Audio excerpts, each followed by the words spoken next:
Pernahkah anda dengar cerita tentang RNA Tapah?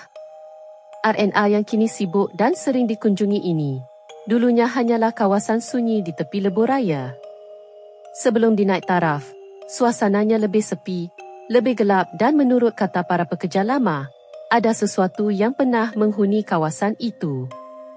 Antara cerita yang sering disebut ada kalanya, ketika waktu hampir subuh, cleaner akan terdengar bunyi tapak kaki berjalan walaupun tiada sesiapa di situ. Kadang-kadang bunyi itu berhenti betul-betul di belakang mereka, tapi bila menoleh kosong.